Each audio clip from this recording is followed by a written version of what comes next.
Good morning and welcome to Rising. What we have for you today is a show and we're about to get to it. Hi, Jessica. Thanks for joining me. You're really setting up realistic expectations, Robbie. We're all about realistic expectations here at Rising. All right, let's get right to it. This is a story that I found particularly interesting, Jessica. Meta CEO Mark Zuckerberg admitted that the Biden administration repeatedly pressured Meta to censor content, including information about Hunter Biden, and Zuck admitted that he also regrets complying with these demands. Fascinating. Zuckerberg has provided the House Judiciary Committee with thousands of documents as part of its investigation into content moderation online. In a letter to the House Judiciary Committee chairman, Representative Jim Jordan, Zuck writes, quote, "The FBI warned us about a potential Russian disinformation operation about the Biden family and Burisma in the lead up to the 2020 election. That fall, when we saw a New York Post story reporting on Joe Biden's family, we sent that story to fact checkers for review and temporarily demoted it." For context, the New York Post first reported the Hunter Biden laptop story, which mainstream media initially claimed was disinformation.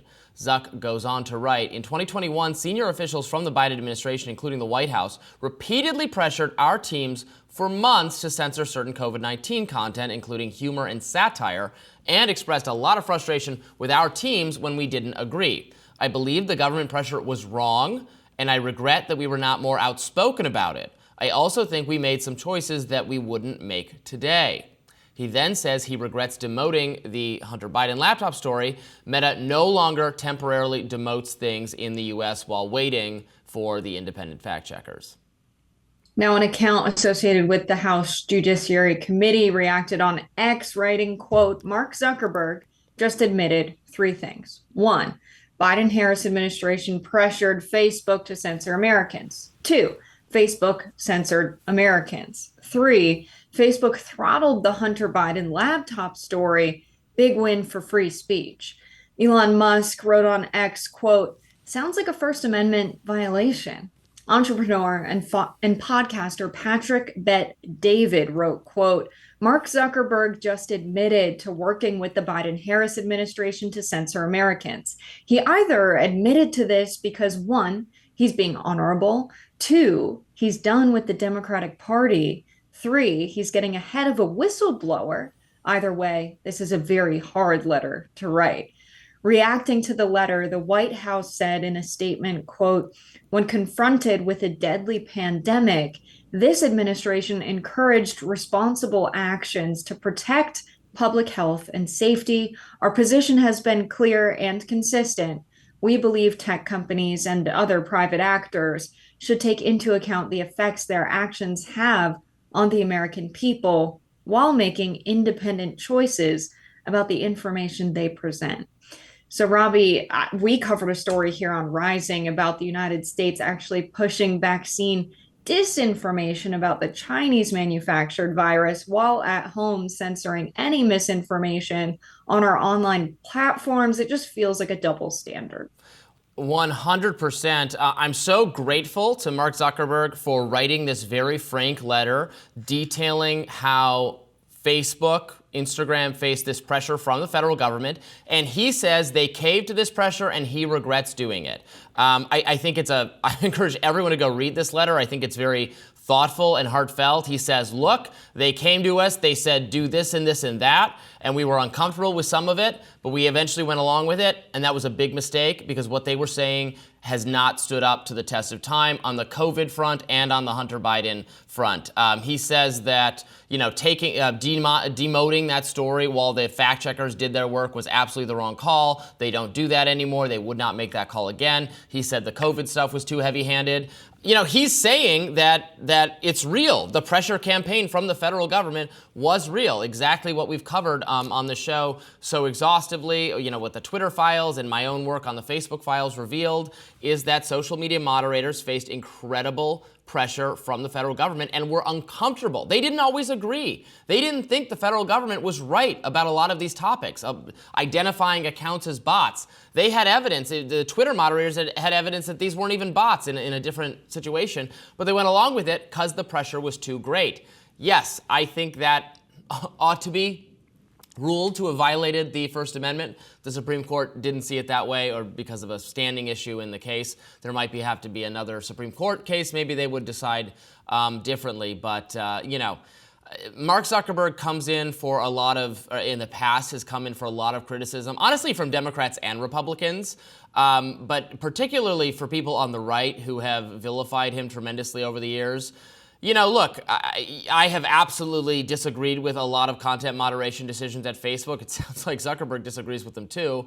And you know what? Better late than never. It's better to recognize what you got wrong and pledge to do it differently than try to gaslight everyone to saying none of this censorship exists. What are you talking about? So I appreciate this letter. I'm glad he said it, and I hope the policies would be different in the future. Right. I think that, Mark Zuckerberg might draw the line somewhere differently than the Biden-Harris administration would on a lot of these issues. I think the Hunter Biden laptop story, now that we have a lot of evidence about what was actually in the laptop, I can imagine a world where he regrets suppressing any news about the laptop. I can also imagine a world where he believes the COVID misinformation went too far, censoring, sarcastic posts, satire, things of that nature, people joking around. It's really hard for any kind of automated algorithm to tell the difference between what is satire and what is intentional misinformation. That's something that humans are much better at. AI is not quite there yet. But I can imagine he wishes he drew the line somewhere differently. But I still think Mark Zuckerberg is the kind of guy that does believe in some censoring of misinformation on the platform. But going the route of having independent fact checkers employed working full time, that's just an expense that I think a lot of social media companies need to have on their balance sheets. And it's something that I think originally they weren't accounting for because social media was kind of this website where you could connect with your friends. Now it's a place where people get news.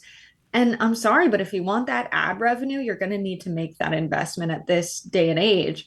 And let's not forget that X, when it was known as Twitter in 2020, was pushing vaccine misinformation stories. It was in the Philippines, as I mentioned earlier. But if you look at the death toll, it was under 10,000 at the beginning of this campaign that was reported by Reuters. Now it's just below 50,000, or at least that's where it was when they stopped collecting this data for the Philippines in October of 2021. So towards the end of this misinformation campaign about the vaccines. So it's just ridiculous that the American government can say, we want people to be healthy. This is a pandemic. We want to do things in the interest of the public's health. But then if we have political interests somewhere else abroad, which we have for many, many years in the Philippines, we're totally fine with doing away with that, not realizing we live in a global system. What if someone in the US goes on vacation in the Philippines, contracts the virus, and brings it home?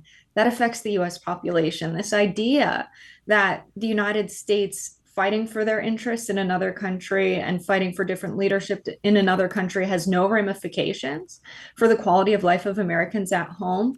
It's either something they don't understand that that's a reality.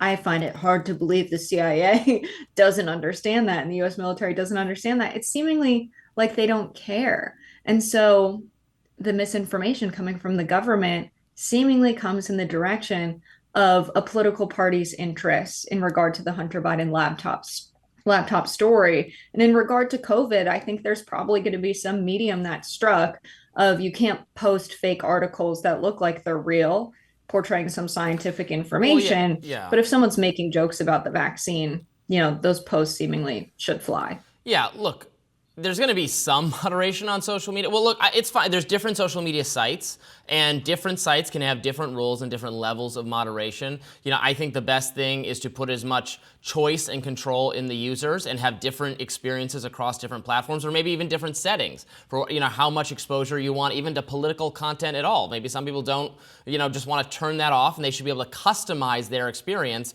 to match what they want, and the platforms can be responsive to the users. On most major platforms, there's going to be some level of moderation because most people actually they don't want censorship of contrarian political topics, but they want persistent harassment filtered out of the site. They want spam taken down. They want those kinds of things. But the big point, I think, is that moderation should be decided on by the platforms. Should be in conversation with their users and delivering the best user experience. And if that's very maximal free speech on some sites, great. If that's something else on a different site, okay, whatever. But it just shouldn't be dictated by federal bureaucrats who themselves ought to be constrained by the First Amendment. And the only other thing I wanted to mention here is Zuckerberg I think he's making a political calculation as well. He had a phone call to Donald Trump right after the assassination saying he regretted some moderation of the picture that took place. He said he's not, giving money to the election-related organizations. He wants to be perceived as politically neutral. He wants the sites to be perceived as politically neutral. And I think that's probably a good business decision for him and will ultimately end up being a good decision from the standpoint of maximizing free speech on the platform. Got to get to some additional topics. We'll be back with more Rising right after this. Former Democrat Tulsi Gabbard has officially endorsed Republican presidential nominee Donald Trump in the 2024 presidential race yesterday. This is one of the main reasons why I'm committed to doing all that I can to send President Trump back to the White House where he can once again serve us as our commander-in-chief. I am proud to stand here before you today, whether you're a Democrat, a Republican, or an independent. If you love our country, as I do, if you cherish peace and freedom as we do, I invite you to join me in doing all that we can to save our country and elect President Donald J. Trump and send him back to the White House to do the tough work of saving our country and serving the people. Gabbard gave her endorsement at the National Guard Association just hours after attending a commemoration ceremony for the 13 American soldiers who were killed in the Afghanistan withdrawal in 2021, with Donald Trump also speaking there. So I mean what I say when I share with you that I know that President Trump understands the grave responsibility that a president and commander-in-chief bears for every single one of our lives. Whether you're a soldier, you're an airman, a Marine, sailor, or a coastie, he keeps us in his heart in the decisions that he makes. So nothing so shocking here. Tulsi had obviously very formally left the Democratic Party, has become a contributor to Fox News.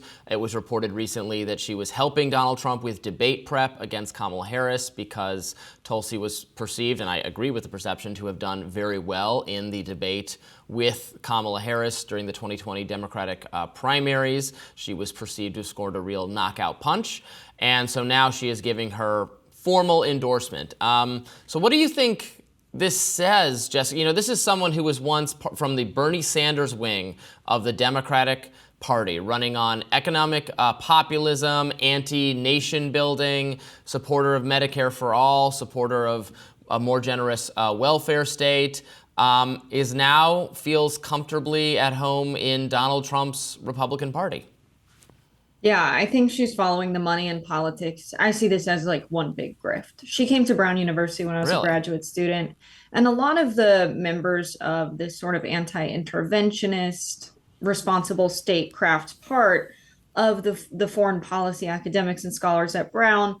There was a lunch with Tulsi. We all talked with her. I was impressed with her stance on American intervention and her criticism of how the United States has operated and used the military abroad. But that's about it as far as Tulsi being impressive in the 2020 election. I think it just didn't go well for her, that primary with the Democrats and campaigning throughout 2019. She didn't have a lot of support. She didn't have a lot of resources. And I think she just felt kind of slighted. She wanted to be more popular and she wasn't. And her cope was to go with the other guys because at least they're giving me attention, not realizing she's being used as a tool or a pawn by Republicans to say, look, people are leaving the Democratic Party. They see it as a bad place. And so they really just fed into her emotional and financial backlash of the 2019 primary. I think that's all this is. This is a woman who's coping with a failed presidential campaign and trying to find a career and a pathway in American politics. And she found one that's seemingly lucrative and giving her attention. So she got what she wanted. I mean, she performed no worse in her presidential bid than Kamala Harris, right? I think she Yeah, she did. She outlasted Kamala Harris in the race. But she performed worse. I don't know if that's. I think she actually got less votes and less money. What other metric is there? She actually won a delegate, unlike Kamala Harris. Because she stayed in the race. I mean, that's what she I'm still saying. got less votes and brought in less money. I think it's and had less utterly organizers. farcical to say that Kamala Harris had a higher base of supporters. I mean, yeah, maybe Kamala Harris had more elite backing and thus more no, fundraising. She had more supporters on the ground. No. Yes. Robbie, yes, she did. That's an objective truth. She dropped out because she was losing. Because Kamala Harris dropped out, she was polling worse than Andrew Yang in her own state. There was no genuine base of support for Kamala Harris whatsoever. Tulsi Gabbard scored a knockout. I'm not pretending that Tulsi Gabbard was going to win the Democratic primaries in a landslide or something. What she found out is that the establishment, anti-elite message that was so important to her as a former populist from the Bernie mold does actually not have enough influence within the Democratic Party, which is why she has left it, and she thinks the Republican Party is a better home for her. Tulsi Gabbard, throughout the entire 2020 race, was polling at 1% or less. She objectively had a smaller base of support than Kamala Harris did. She had less organizers on the ground, she had less money in her war chest, and she got less votes. That's what we're talking about here. It doesn't really matter how bad Kamala Harris did, Tulsi Gabbard did worse, and that's what we're talking about. But listen, I think the right making a big deal of Tulsi Gabbard, it's similar to how, the left, or rather I should say liberals, talk about things like the Lincoln Project, and they have, Adam Kinzinger come up and give a speech at the DNC. They like when people defect. It's just that, Tulsi's the only real prominent defector from the Democrats to Trump. And I think it's because of how embarrassingly bad she did in the Democratic primary there for the 2020 race throughout. But I have to agree. Kamala Harris dropped out before any of the voting in 2020, and one of the reasons she dropped out was a lack of funding. So it's not like, again, it's not. Neither of them did outstandingly well or something, but Tulsi Gabbard, people actually did vote for her in some of the primaries and caucuses. Kamala Harris didn't make it to that stage because she dropped out because she had no base of popularity whatsoever. And Tulsi Gabbard, she won delegates from, I believe, American Samoa. Again, you don't have to be overly impressed by that, but to say that Kamala Harris was this popular crusading figure in the 2020 Robbie. Democratic primaries compared to Tulsi, it's not true. I never said that Kamala Harris ran a successful campaign. I said the bar was low. Kamala Harris, by that metric, set it low, but Tulsi Gabbard did far worse. All Tulsi Gabbard had money for in Iowa was billboards. Kamala Harris had a fully staffed grassroots campaign. It's just ridiculous to try and split hairs like this. Of course, Kamala Harris had a more successful campaign. She was polling higher. She had more organizers. She got more votes than Tulsi Gabbard. She did not get more votes. There was no one voted for her. She dropped out before the primaries and the caucuses. There was no one voted for Kamala Harris. She was out of the race by that point. Kamala Harris was not out of the race before the Iowa caucuses.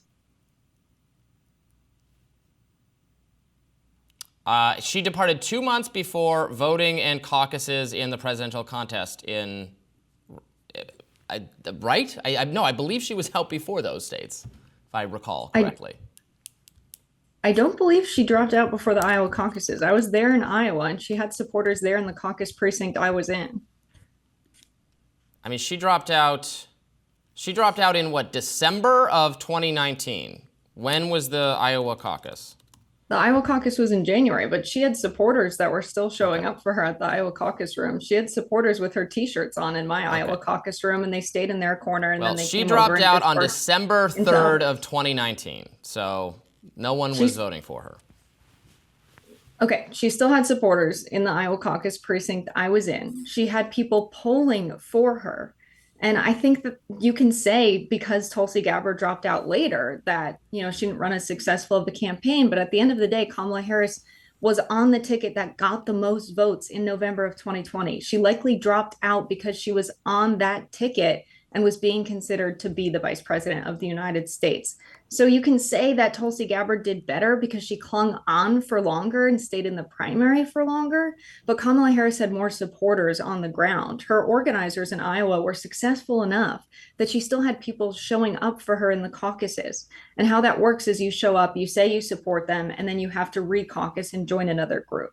And so it's an in-person thing. It happens in like school gyms and libraries, but she had a huge base of support. Tulsi Gabbard didn't have that in the Democratic Party. And so I just think it's silly to compare everyone to how Kamala Harris did in the 2020 race when she ended up being on the ticket that got the most votes of any presidential ticket ever before.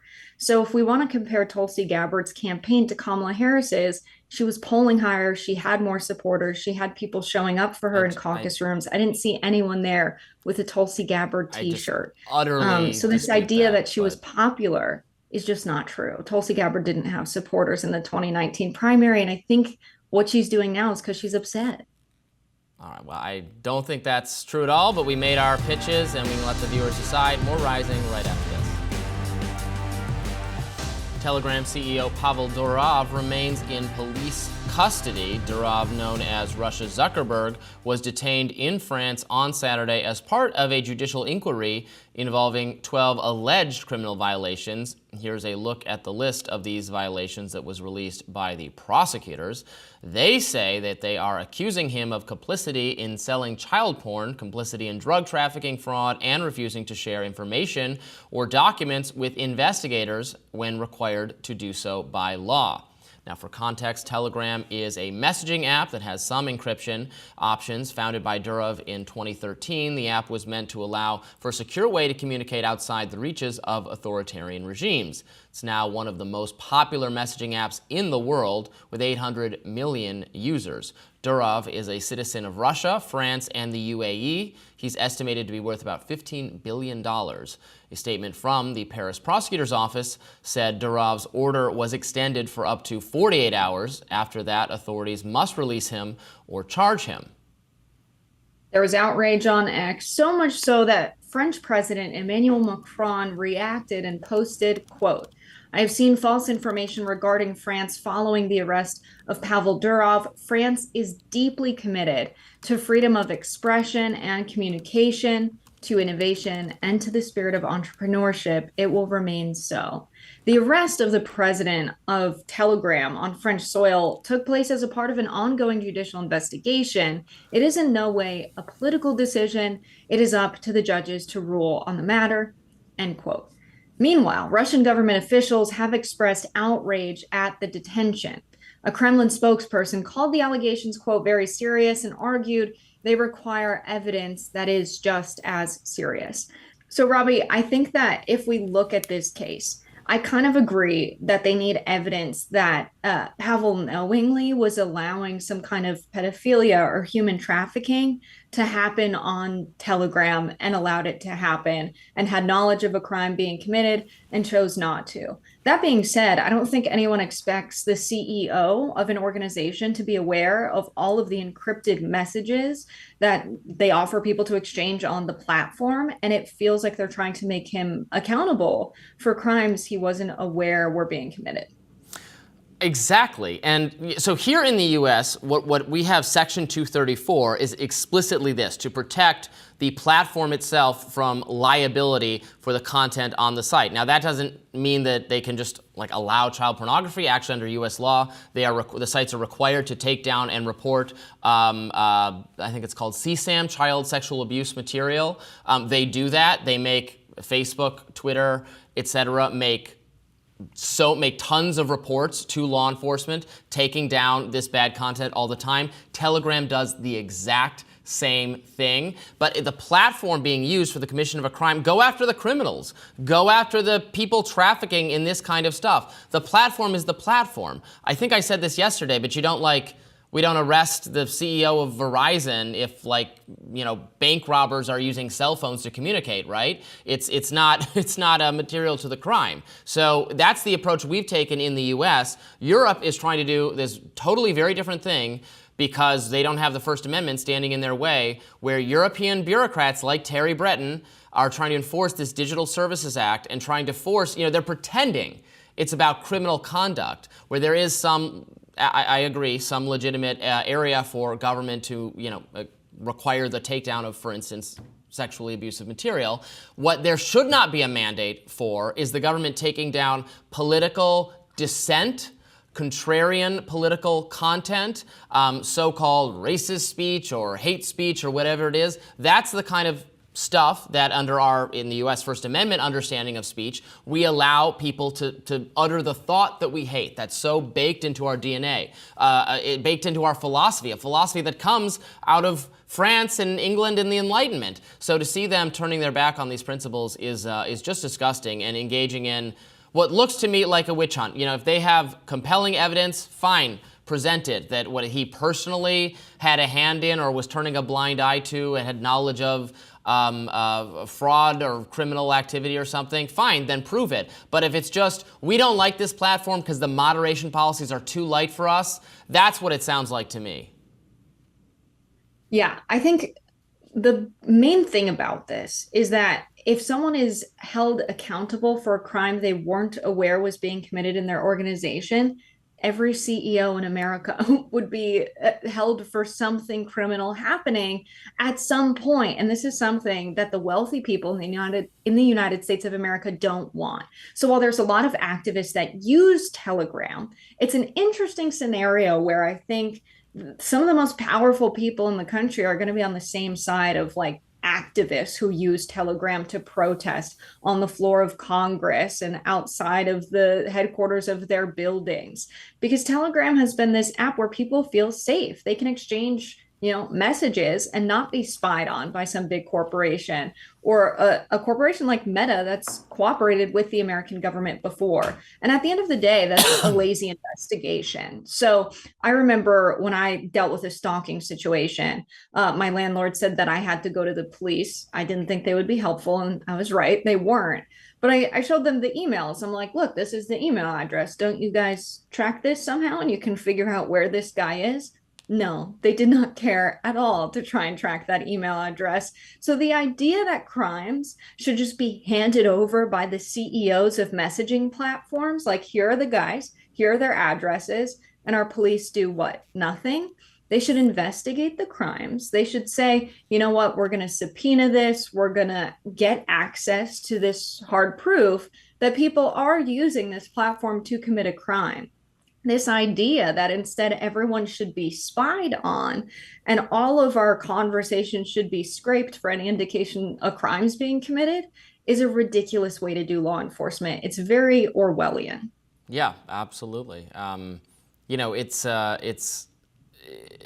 This expectation that we have to be vigilant, we have to be the watchdogs, right? Isn't that for the police? And again, moderators at these companies do cooperate with the police. They have a lot of contact with the police. They have more contact sometimes than we're comfortable with. But they do, report and work with on serious cases of violence, terrorism being organized, sexual abuse. There was, terrorists were on Telegram. They all got kicked off eventually. Actually, I think I remember reading some study that found that terrorism plots were more likely to be foiled the more welcome the terrorist group was on main social media sites. Because if you're organizing your terrorist plot on Facebook, you're very likely to be caught versus some dark web messaging system. So it was kind of a perverse finding of this study was that actually maybe you should let them operate on the more mainstream places because they're going to get caught more often. So that was very interesting study I read. But look, the main point is we have to fear, I think, this coming crackdown by people at the EU for one. In terms of what we're allowed to say and discuss on social media. And one of the ways to do that crackdown is to end up holding the people who built the site or own the site or created it responsible for all the content on it. That's why we explicitly prevent that under U.S. law with Section 230. People have to grasp the importance of that law, which Democrats and Republicans routinely inveigh against and talk about getting rid of. It comes in for a lot of abuse, but it's what allows social media to be the free speech space that it is. Like if I say something on this show, if I said something that was defamatory, you could sue me. You could probably sue The Hill because I'm a full-time employee of The Hill. But let's say we posted the video on YouTube, you couldn't sue YouTube because of Section 230. Or if I said it on Facebook or Twitter, you could sue me. Maybe you can sue my employer. You can't sue the platform. That's exactly what Section 230 says. Sometimes people don't like that because, like, well, the platform should be more accountable for speech. But if that was the way it was,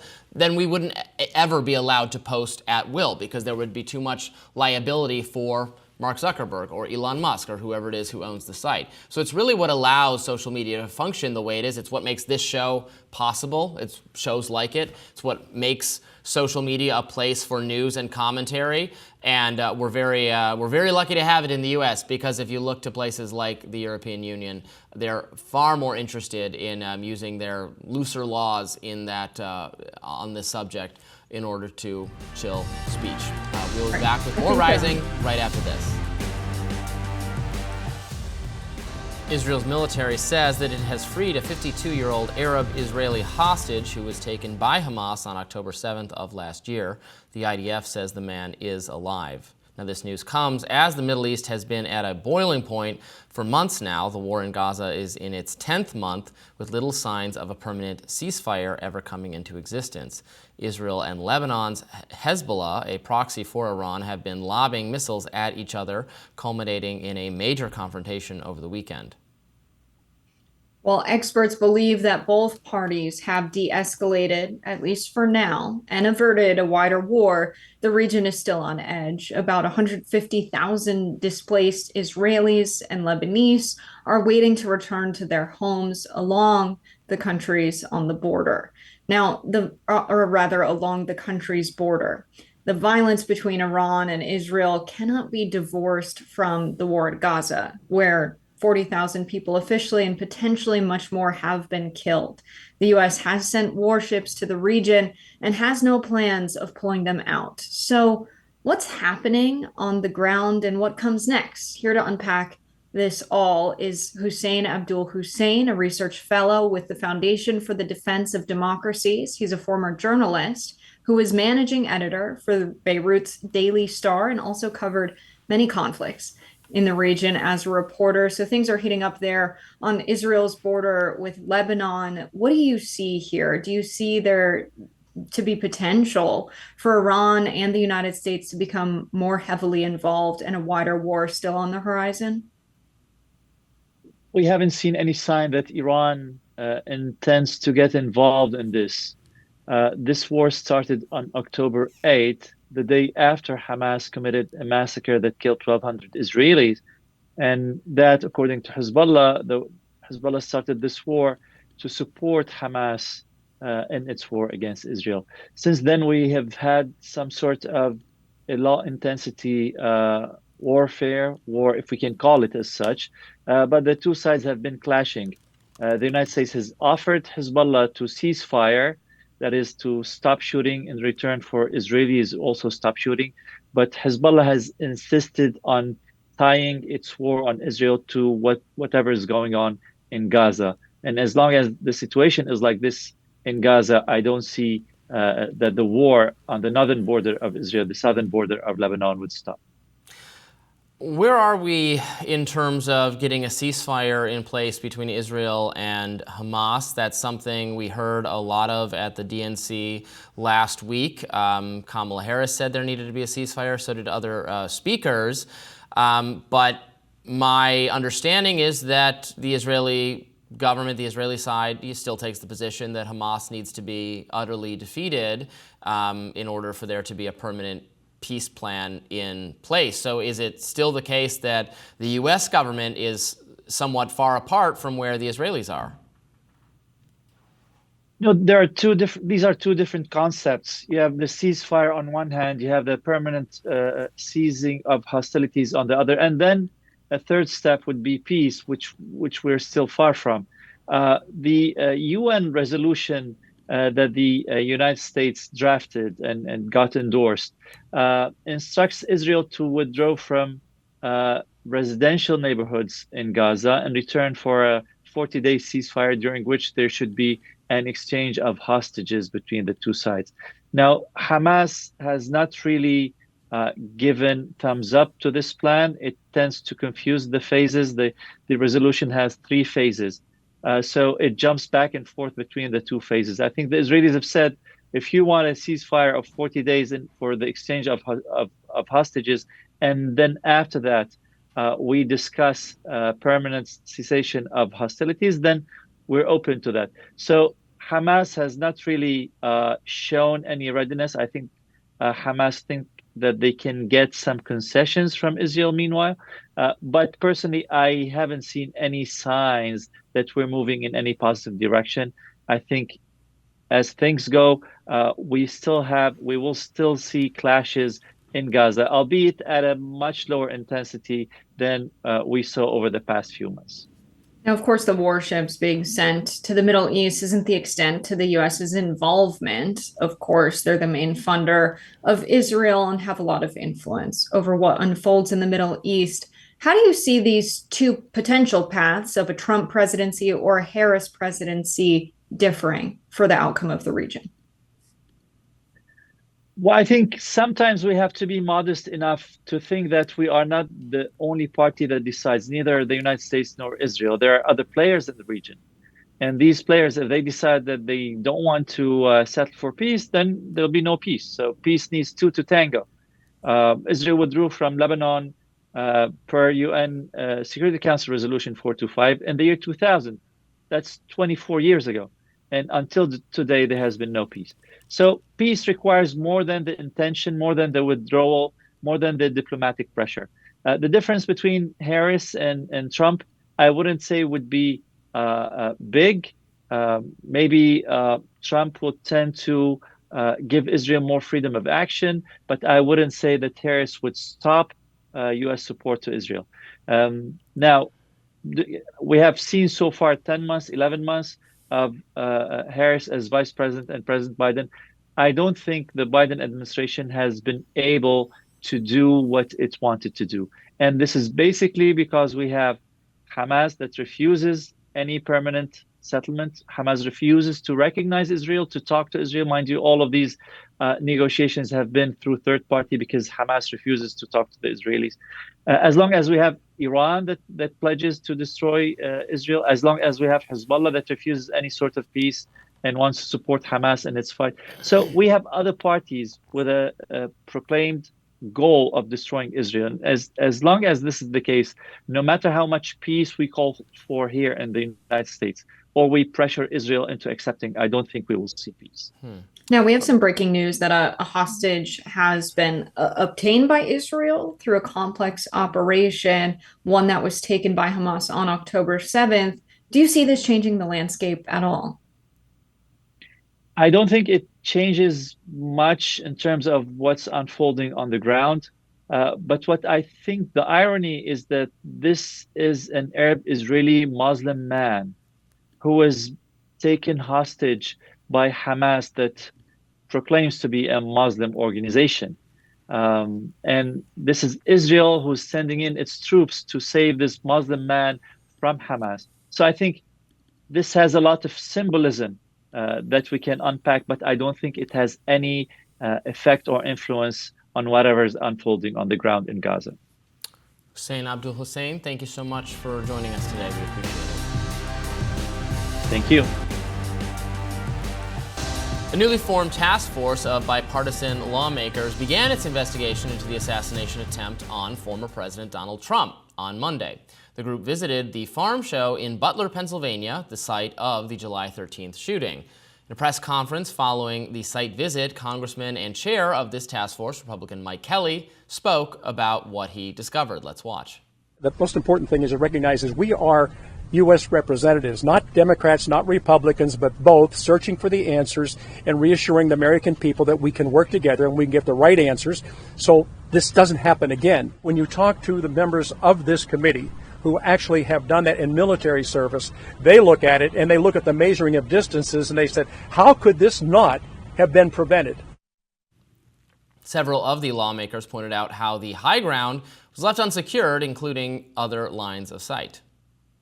Meanwhile, a parallel investigation has been launched by hard-right lawmakers, including Representative Matt Gaetz. It was hosted by the Heritage Foundation. These lawmakers want to know whether political motivations led to security failures at the July 13th rally. Florida Congressman Corey Mills, a former military sniper, helped lead the forum at Heritage after not being included in the task force. Here he is speaking with Fox News' Jesse Waters last night about it. Take a look.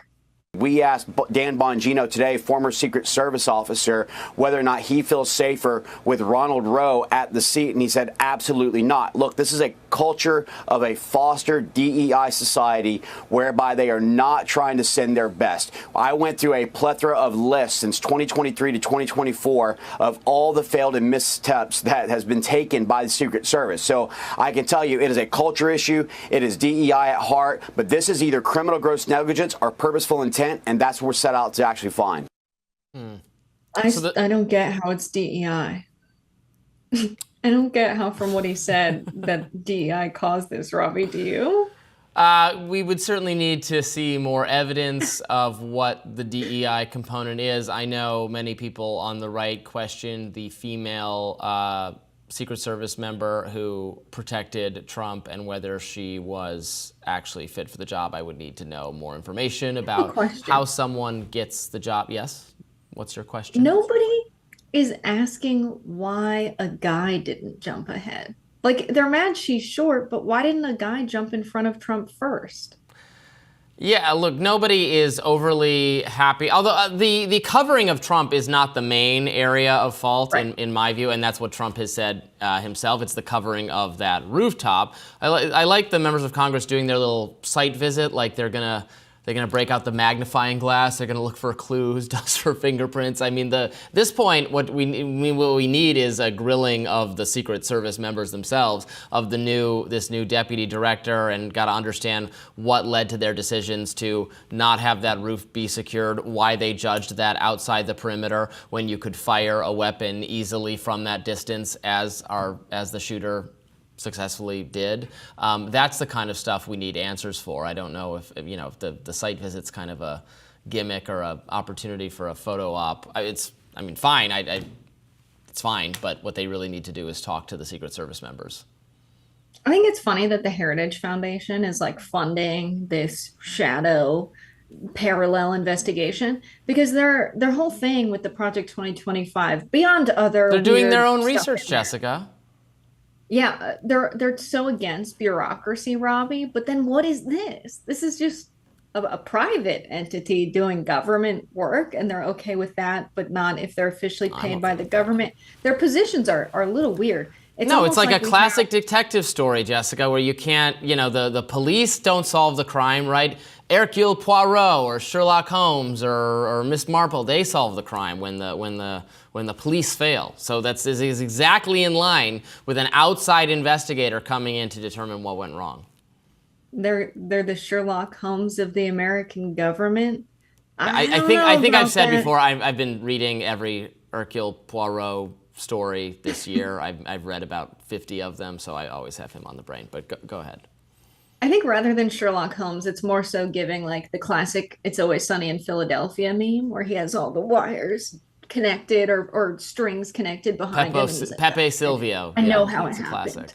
Yeah, that's what it's giving for me. I think if you're excluded from the task force, just do your other job as a congressperson. Don't try and do all these extracurricular activities outside of Congress. That's stuff that is already being done. You're wasting your congressional salary, that American public dollars that are hard spent went to pay for.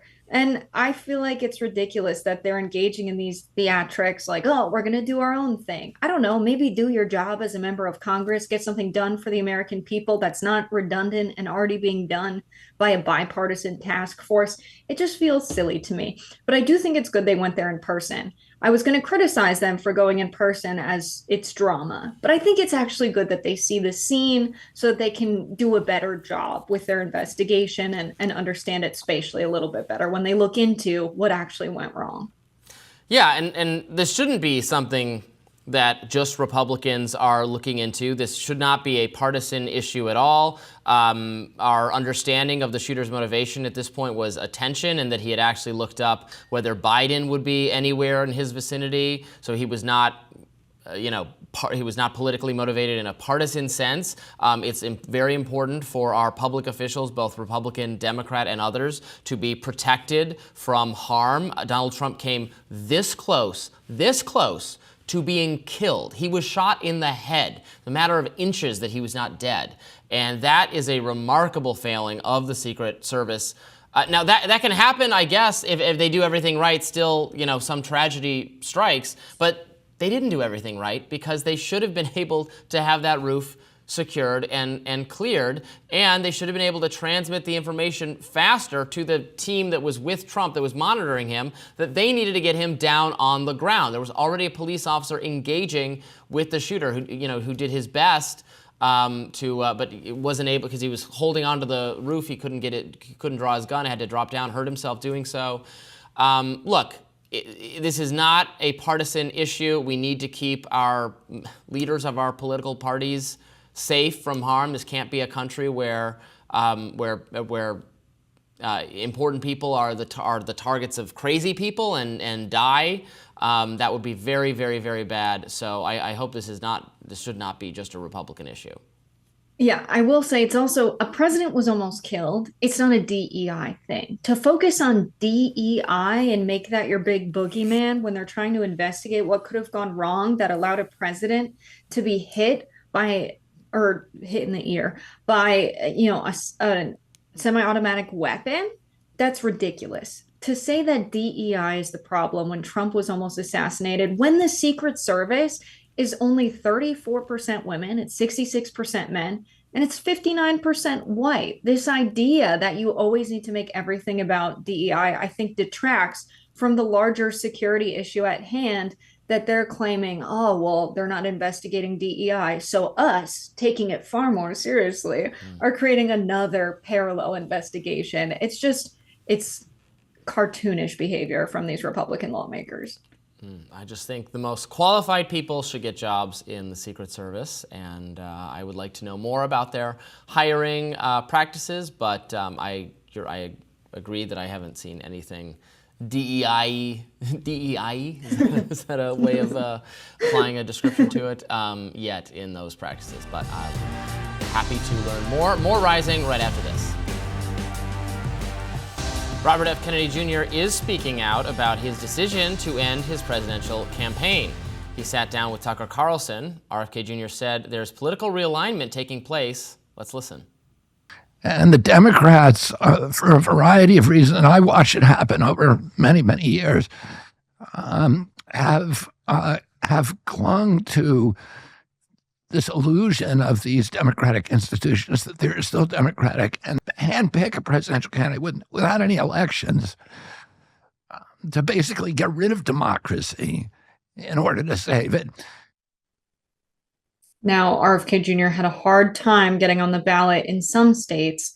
Now he may have a hard time getting off. According to NPR, the independent candidate could face challenges having his name removed in some battleground states like Wisconsin and Nevada. That's because some states have already begun printing ballots. Here to discuss what's next for RFK Jr. is Tony Lyons, the co-founder of Super PAC American Values 2024, which had been working to support RFK Jr.'s campaign. Welcome back, Tony. Yeah, thanks for having me. So what do you make of this decision by RFK Jr. to drop out of the race and endorse Donald Trump? I ask this as someone who really wanted him to stay in the race. I think there were some issues he brought into the conversation that Kamala Harris or Donald Trump don't bring in. Now it seems he's in Donald Trump's camp. What do you make of it? I think that this decision is a game changer, both for Trump and for him. That, he's been deplatformed in so many ways by the DNC, that they've worked so hard to, rig the media, rig the primaries, rig ballot access. They sued him in 11 states and were kind of teed up to sue him in 18 more. They rigged the debate process, the polling, everything. I mean, every aspect of this process, they either rigged or tried to rig. And they spent literally hundreds of millions of dollars to keep him down and to shut him up. And I think that what's happening now is that he's getting more of a platform. And the ideas, the things that he really cares about, which are, children's health, chronic disease, getting us out of the foreign wars, and free speech. Those are key things for him. And he believes that he's going to be able to fight for those principles more now than he could before.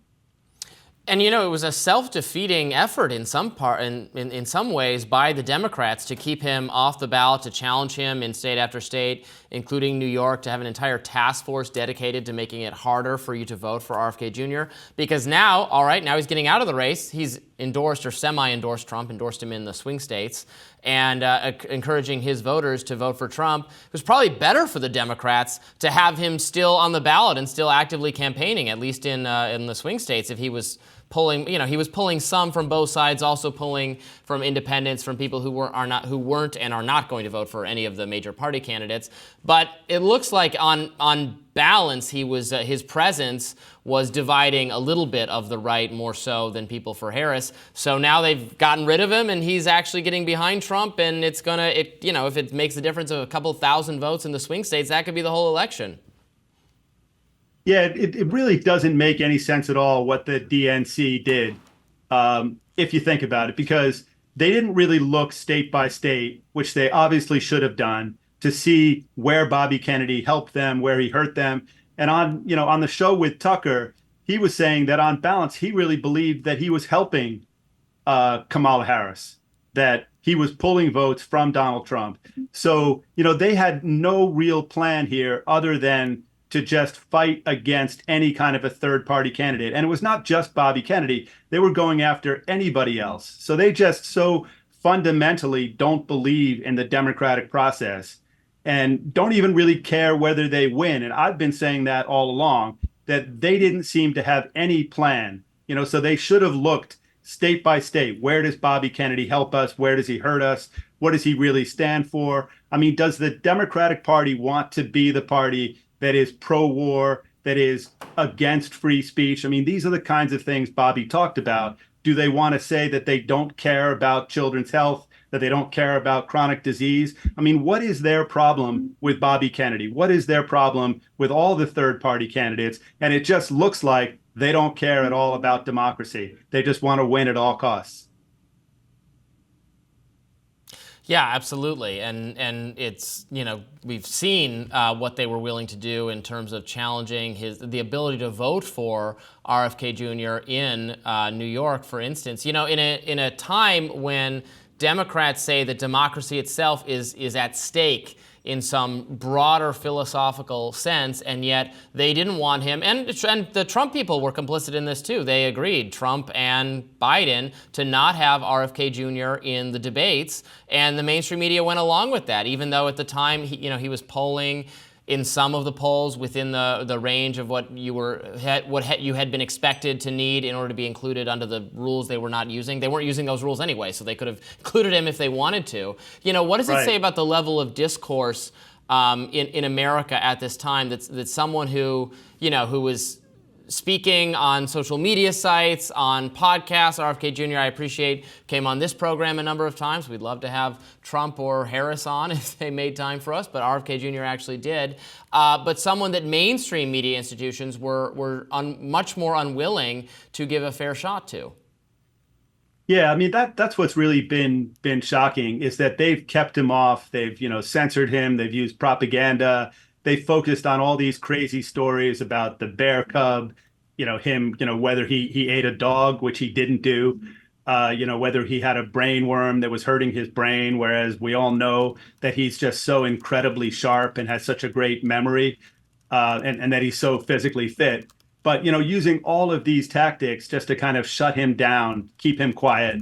And, what they found is that, they should have been careful what they wished for. So having Bobby Kennedy now dedicated to working hard to get former President Trump reelected, should have been the worst possible outcome for them. They should have really thought that through, and clearly they didn't.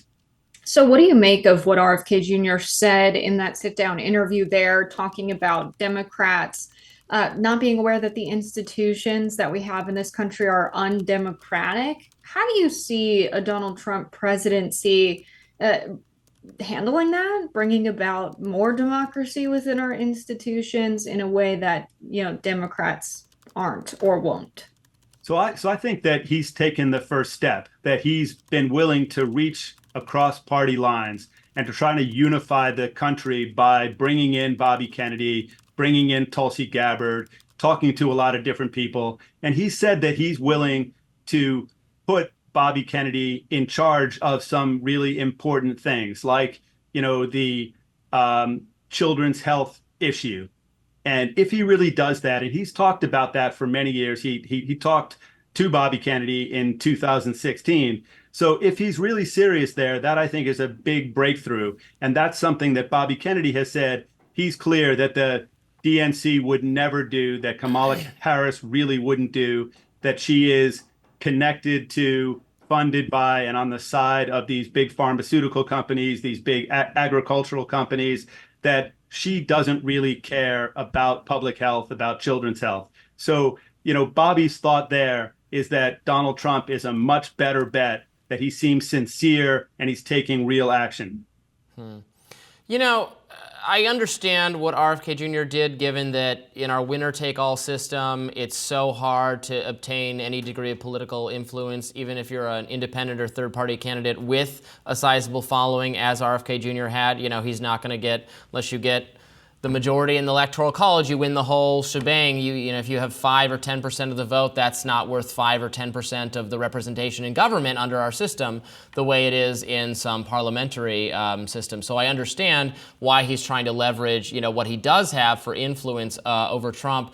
At the same time, what would you say to, a kind of frustrated RFK Jr. supporter who liked RFK Jr. because of the things he stands for, and thinks that while Trump does overlap on some of those things, the free speech commitment, the combativeness with the deep state or the bureaucrats, all to the good, but disagrees with Trump on a lot of other things that Bobby Kennedy has disagreed with him on as well. What do you say to that person who's now in the position of not having their candidate in the race anymore?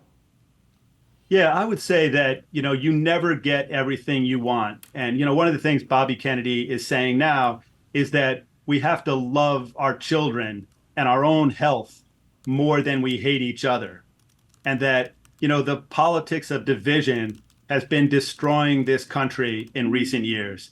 And so if you can really come together on the issues that we can agree on, then we can make real progress in this country. And it's so clear that the Biden-Harris team engaged in what a federal judge said was the worst case of censorship in American history from the day that Biden came into power.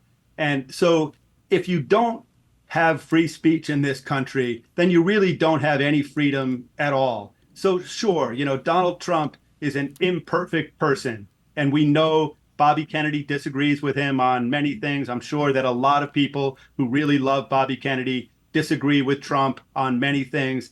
But on the fundamental things like children's health, chronic defense, chronic health problems, the endless foreign wars, those are the things that we really need. Those are the fundamental things. And on those things, Donald Trump and Bobby Kennedy see eye to eye. I'm a little confused as to how we square this policy-wise, right? Because it is true that Donald Trump is also taking money from large insurance companies, agribusiness, specifically crop production and basic processing. Some of his top donors include Boeing and Lockheed Martin.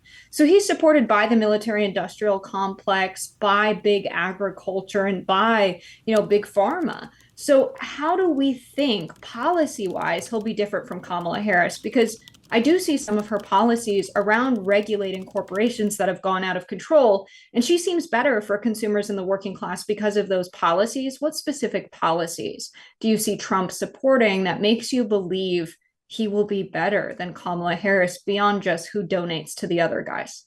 Sure. So I think that the key point is that he's willing to include Bobby Kennedy in his, inner circle, in his transition team, in the decisions of who to bring in, who to hire, who to have in charge of the CDC and the FDA and the EPA. And those are critical decisions. And Kamala Harris and Joe Biden have chosen insiders for all of those kinds of positions. They've been colluding with big corporations, letting them fund, letting them influence all of our government agencies. So to the extent that Trump is willing to let Bobby Kennedy and Tulsi Gabbard and other people come in and have a strong voice, then I think we're going to get better people in those positions who are going to make better decisions that are better for all Americans. Tony Lyons, thanks so much for joining us. Thank you. Vice President Kamala Harris is flip-flopping on the border. That's the headline of an Axios story that blew up online. If elected, Harris has vowed to spend hundreds of millions of dollars on building a wall along the southern border. I wonder where she got that idea. The wall was something she once called, quote, un-American when Trump was in office. She also called the wall a vanity project for Trump. Let's watch. This issue is about a vanity project for this president. Right. And it is a problem of his own making. Right. And listen, when I travel this country, folks have plenty enough problems that they need their president to focus on. You know what? Instead of a wall that, by the way, because I was a prosecutor for many years, including the Attorney General of California, I specialize on transnational criminal organizations. Yeah. That wall ain't gonna stop them. No. And here's another example from her 2019 CNN town hall. Let's watch. This administration has decided to vilify them and to trade on them for the sake of this president's medieval vanity project called a wall. Let me be very clear. I'm not going to vote for a wall under any circumstances, and I do support border security. And if we want to talk about that, let's do that. Here is how Harris spoke about the border during last week's DNC. After decades in law enforcement, I know the importance of safety and security, especially at our border. Last year, Joe and I brought together Democrats and conservative Republicans to write the strongest border bill in decades. The Border Patrol endorsed it. But Donald Trump believes a border deal would hurt his campaign.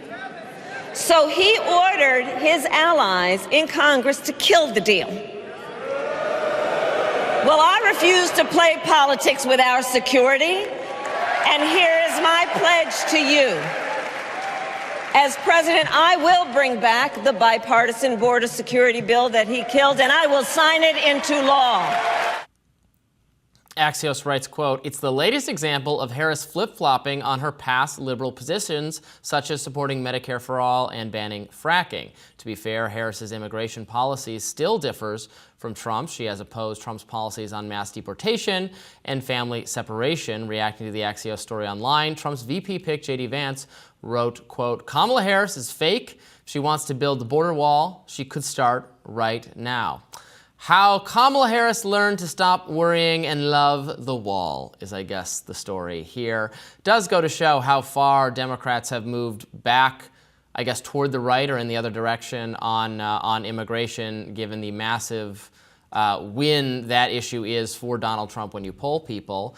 But, I remember a time when Democrats were describing everything that the Trump administration did on immigration as fascist or kids in cages, et cetera. And then there was mostly a continuation in a lot of those policies as Americans continue to think not enough is being done to stem the flow of illegal immigration. I think that Kamala Harris being responsible seemingly for this idea and making it popular again is just not accurate, because this came out of the bipartisan border security bill. There were concessions made from either side. The border wall came into the bill from Republicans, and in exchange, the Democrats got things they wanted in the bill. That's how bipartisan compromise works. To say that she's copying Trump's homework or adopting Trump's policy in some way is ridiculous. Democrats in Congress supported this bill, and that was a compromise they made to get the construction of the wall in there. And leftists have long joked that, Democrats should say, yes, we're going to fix the tax policy. We're going to ensure that corporations and the wealthy few are taxed at a reasonable rate, like they are in every other modern country, but build the wall for them, give them something. And so this isn't Kamala Harris suddenly saying a border wall is a great idea. This is her supporting the bill that was a compromise in Congress. Well, yeah, so but I don't know if they're so up in arms about it. I mean, but we heard she called the border wall a vanity project. She was against the wall itself in previous interviews. And from my standpoint, we need some spending obviously on borders. What we mostly need is a reform to the process. I don't know that there are parts of the border where a wall probably makes sense. There's parts of the border where it doesn't. The wall itself is not the end-all, be-all. In my view, I'm not sure I'd call it a vanity project. Americans demand some level of border security. What they really want is to make it easier to come to the country legally so that you don't have people trying to stream across the border in unsafe conditions or, testing the integrity of a wall. It's true that we couldn't just build a giant wall and actually keep everybody out. So that's maybe not the answer, but something has to be done about border security. And I guess Kamala Harris used to have a kind of contempt for that idea. I agree she's certainly moved in a more stridently anti-illegal immigration direction. Again, this is the person we're not allowed, you can't say she was literally the border czar, even though she was put in charge of, she was described as the border czar in the mainstream media because she was in charge of dealing with the negative consequences of or contributions to illegal immigration. She was responsible for that, and here we are.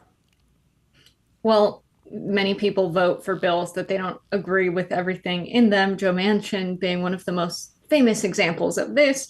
But Kyrsten Sinema, one of the supporters of the bill, her website describes it as, a bill that will end catch and release, strengthen our asylum system by delivering determinations efficiently and fairly. It will enhance security and improve the legal immigration system.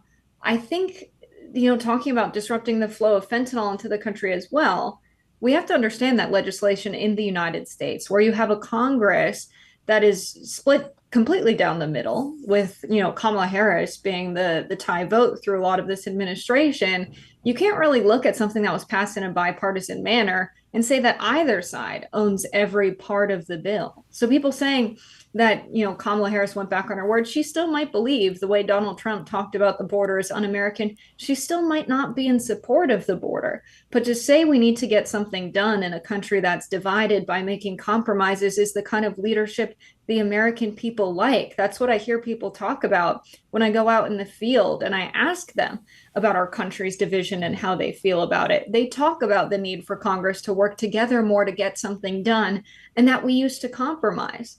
Donald Trump stopped this bill from ever passing. Does that mean he doesn't support the border anymore? I wouldn't make him own that. Yeah, it's tough because we definitely need, I would like to see more, it's just going to be tautological. I would like to see more compromise on issues that I do think government ought to do something, or at least ought to correct some of the bad things it's done, where we'd like to see more, bipartisanship and civility between Republicans and Democrats. On the other hand, a lot of the issues where there is compromise and where things actually get done is not in the interest of the American, or best interest in the American people, but because there's actually more agreement on issues where, all of these people, Republicans and Democrats, are the elites in society, and for instance have a foreign policy consensus that I think is contrary to America's interests, that is different from what tax-paying Americans actually want in terms of their dollars being shipped overseas. There, you do get bipartisanship, and it's the bad kind of bipartisanship, or bipartisanship that thwarts reforms for stock market, that would, bipartisanship to make sure members of Congress can still play the stock market, can still do insider trading, can still, make money from the knowledge that they have as the regulators, can still stack the deck in their favor. There's bipartisanship for that, and that's not good. You're right that we wish there was bipartisanship for getting things done to make America more secure, to have a more sane immigration process, to have something that American people on both sides of the political spectrum would want. That's precisely where you don't get bipartisanship. We haven't had bipartisanship on immigration in many years. And precisely when I ask people in the field about the division in our country, they talk about nothing getting done on the border because people weren't being bipartisan about it.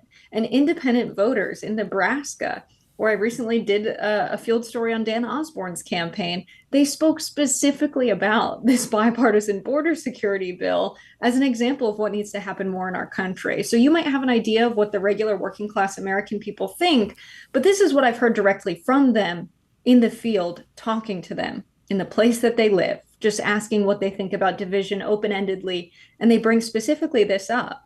I think the American people want policies passed on the issues they care most about, and at the end of the day, it's going to be a lot harder for Trump to for Trump to answer for why he didn't support the bipartisan border bill and in fact encouraged Republicans to vote against it so it wouldn't pass because it would look good for Harris. And now Harris can say, I did support a bill that actually had the wall in it because that's what Republicans fought to get in it. This was a bipartisan bill. This was democracy at work, and they ruined it. And I think by making this a thing, by making this story a thing, Republicans are pointing voters in the direction of the very issue that they have to answer for and actually is a weakness for them. So I don't know why this story is becoming so popular among Republicans, trying to make her answer for what Republicans got in the bipartisan bill. She's just being, someone who supports bipartisan legislation by supporting this. And I say this as someone who's on the left, who's very critical that they ended, the detainment. They're pushing to end catch and release at a time when we've seen an increased reliance on private prisons along the border to a similar scale. I don't think the issue's been solved in that respect, and they're sort of taking credit that it has been. So I have criticisms of Harris from the left, but I really don't understand the logical flow of the argument on the right now, criticizing Harris for this. Well, that does it for us for today on Rising. Thank you all so much for tuning in. We are just getting started with the week still. It's only Tuesday. We'll be back with more of the show tomorrow. Please be sure to like, share, and subscribe so you never miss any of our content. And for those of you who like to listen while on the go, we're now available anywhere you can find podcasts. We'll see you tomorrow, Jessica. Bye, y'all.